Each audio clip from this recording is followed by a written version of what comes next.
Selamat pagi semuanya, anak-anakku yang soleh dan solehah. Pertama-tama, Ibu haturkan Assalamualaikum warahmatullahi wabarakatuh. Semoga kita senantiasa berada dalam lindungan Allah Subhanahu wa Ta'ala dan diberi kesehatan yang sempurna. Amin ya Robbal 'Alamin. Anak-anakku yang tercinta, pada hari ini kita kembali di pembelajaran seperti biasanya. Pada hari ini kita memasuki tema 2, subtema 2, pembelajaran 2. Setelah kita kemarin belajar tentang gangguan pada pernapasan manusia dan mengelompokkan informasi berdasarkan teks. Diingat ya anak-anakku. Baiklah, untuk mengawali pembelajaran kita pada hari ini, mari kita bersama-sama membacakan basmalah. Bismillahirrohmanirrohim. Adapun tujuan pembelajaran pada kesempatan pagi hari ini adalah yang pertama, dengan membaca teks, siswa mampu menyebutkan informasi terkait dengan pertanyaan apa, siapa, bagaimana, dan mengapa. 2. Dengan mencermati teks bacaan yang disajikan, siswa mampu menemukan informasi tentang berbagai penyakit yang berhubungan dengan organ pernapasan manusia. 3. Dengan mencari informasi dari teks bacaan, siswa mampu membuat bagan penyebab berbagai penyakit yang berhubungan dengan organ pernapasan manusia. 4. Dengan menyimak penjelasan dan mencermati gambar dan teks informasi, siswa mampu menyebutkan karya tari daerah menggunakan properti. 5. Dengan membuat clipping, siswa mampu menyajikan gambar karya tari daerah menggunakan properti. Dan yang keenam, dengan mengikuti contoh dari video tari atau bimbingan guru tari, siswa mampu menyiapkan karya tari daerah menggunakan properti. Itulah beberapa tujuan pembelajaran yang harus Ananda kuasai setelah melaksanakan pembelajaran pada hari ini. Selanjutnya, mari kita simak materi pada hari ini. Materi yang akan kita pelajari yang pertama adalah tentang penyakit pada organ pernapasan. Jadi, organ pernapasan pada manusia dapat saja terserang penyakit. Terdapat beberapa penyebab yang berasal baik itu dari dalam tubuh maupun dari luar tubuh kita. Nah, kali ini kita akan membahas beberapa penyakit pada sistem pernapasan. Penyakit apa sajakah itu? Yang pertama, penyakit asma. Yang kedua, flu. Yang ketiga, bronkitis. Yang keempat, tonsilitis. Yang kelima, pneumonia. Itulah beberapa penyakit yang bisa menyerang pernapasan pada manusia. Nah, untuk selanjutnya, penyakit asma. Nah, penyakit asma ini merupakan penyakit penyumbatan saluran pernapasan yang disebabkan oleh alergi.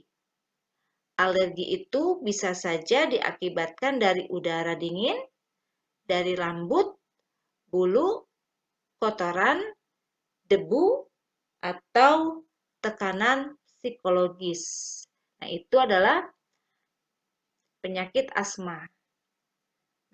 Kira-kira gejala awalnya ini apa ya? Ketika seseorang dikatakan menderita sakit asma. Nah, gejalanya yang pertama, batuk. Nah, terutama pada malam hari atau dini hari. Yang kedua, napas rasa sesak sekali. Yang ketiga, nafasnya juga berbunyi yang terdengar jika pasien mengembuskan napasnya. Ngik, ngik. Nah, seperti itu. Mungkin untuk lebih jelasnya. Yang keempat, ada rasa berat di dada dan dahak juga sulit keluar. Nah, itu adalah gejala awalnya. Nah, gejala beratnya seperti apa? Dalam keadaan gawat, penyakit asma ini bisa mengancam jiwa. Nah, ketika gejalanya yang pertama, serangan batuk hebat sekali. Napas juga sesaknya sangat berat. Napasnya tersengal-sengal. Terus kulitnya juga kebiruan yang dimulai dari sekitar mulut. Tidur juga sulit. Posisi tidur yang nyaman adalah waktu dalam keadaan duduk. Dan lama-kelamaan kesadaran pun menurun. Yang akhirnya bisa mengancam keselamatan jiwa. Nah, itu. Sedangkan pengobatan untuk penyakit asma ini dapat dilakukan dengan memberikan inhaler. Alat tersebut berfungsi untuk memasukkan obat ke dalam saluran pernapasan secara langsung dengan cara diisap melalui mulut. Untuk penyakit selanjutnya yang kedua adalah penyakit flu. Penyakit flu ini merupakan penyakit gangguan organ pernapasan yang disebabkan oleh virus. Gejalanya meliputi sakit kepala, demam, kemampuan penciuman berkurang, hidung tersumbat, badan terasa lelah, letih, dan nafsu makan juga berkurang. Itu adalah gejalanya. Sedangkan untuk pengobatannya bisa dengan meminum obat sesuai dengan resep dokter, serta meningkatkan daya tahan tubuh dengan mengonsumsi makanan sehat dan bergizi. Yang ketiga yaitu penyakit bronkitis. Penyakit bronkitis adalah infeksi atau peradangan saluran bronkus yang biasanya disebabkan oleh virus. Gejalanya batuk berdahak, demam, dan sesak napas. Sedangkan pengobatannya bisa dilakukan dengan minum obat sesuai dengan resep dokter, istirahat yang cukup, serta mengkonsumsi makanan sehat dan bergizi. Selanjutnya yaitu penyakit tonsilitis. Penyakit ini adalah peradangan yang terjadi pada amandel atau tonsil yang disebabkan oleh virus atau bakteri. Gejalanya yaitu membesarnya tonsil dan menimbulkan rasa sakit. Selain itu juga muncul selaput putih di sekitarnya. Sedangkan untuk pengobatannya bisa dilakukan dengan minum obat sesuai resep dokter, serta mengonsumsi makanan dan minuman yang bersih. Selanjutnya yang terakhir adalah pneumonia. Penyakit ini merupakan peradangan pada bronkeolus dan alveolus karena infeksi bakteri Streptococcus pneumonia. Juga bisa karena virus atau jamur. Gejalanya yaitu batuk dengan dahak berdarah, ya. Terus sesak napas, nyeri dada, dan demam yang tinggi. Sedangkan untuk pengobatannya bisa dilakukan dengan minum obat sesuai dengan resep dokter. Nah, itulah beberapa penyakit yang bisa menyerang pada organ pernapasan manusia. Anak-anakku yang tercinta, kita bisa simpulkan bahwa apabila tubuh kita dalam keadaan sehat, tidak kurang suatu apapun, terutama pada organ pernapasan kita, maka kita akan dengan mudah melakukan segala aktivitas dalam kehidupan sehari-hari. Salah satu aktivitas yang sering kita lakukan, apalagi Ananda sebagai seorang pelajar, nah, salah satunya adalah menari.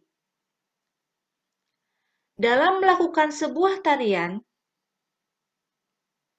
kita banyak menemukan para penari itu menggunakan properti. Nah, sekarang apakah properti tari itu? Properti tari itu merupakan segala kelengkapan dan peralatan yang digunakan ketika pertunjukan tari. Banyak sekali jenis properti tari yang sering kita jumpai, yang sering kita lihat, atau yang sering kita gunakan di dalam kegiatan menari tersebut.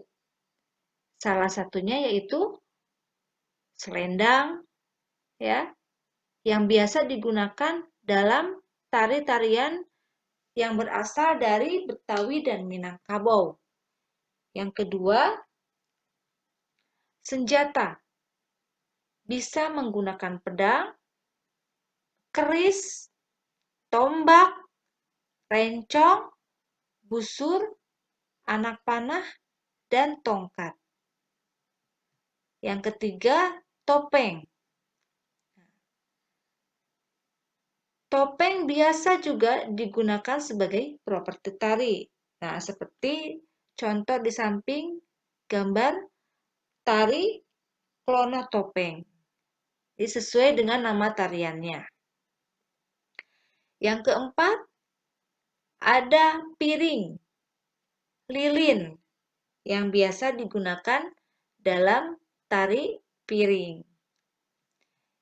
Yang kelima, topi dan payung. Biasa digunakan dalam tari payung. Nah, itulah beberapa contoh properti dalam menari. Nah, seperti ini ya, tari piring dengan menggunakan properti piring. Selanjutnya, tari Klono Topeng. Nah, tari Klono Topeng ini menggunakan properti topeng, ya. Dan yang terakhir adalah tari Rangguk Ayak. Tarian ini menggunakan properti rebana. Nah, itulah anak-anakku ya, contoh-contoh properti yang digunakan dalam menari. Oke, demikianlah materi yang bisa Ibu sampaikan pada hari ini. Untuk diingat bahwa hari ini kita telah belajar tentang berbagai macam gangguan organ pernapasan kita. Dan kita juga telah belajar tentang berbagai macam properti yang biasa digunakan dalam menari. Oke, baiklah anak-anakku. Ibu ucapkan terima kasih yang sebesar-besarnya atas perhatian dan kesungguhan dalam belajar Ananda semua. Ibu juga mohon maaf atas segala kekurangan. Mudah-mudahan apa yang Ibu sampaikan dapat dimengerti dan menjadi penambahan ilmu dan wawasan dari Ananda semua. Nah, untuk menutup pembelajaran kita pada hari ini, marilah kita bersama-sama membacakan hamdalah. Alhamdulillahirabbil alamin. Assalamualaikum warahmatullahi wabarakatuh.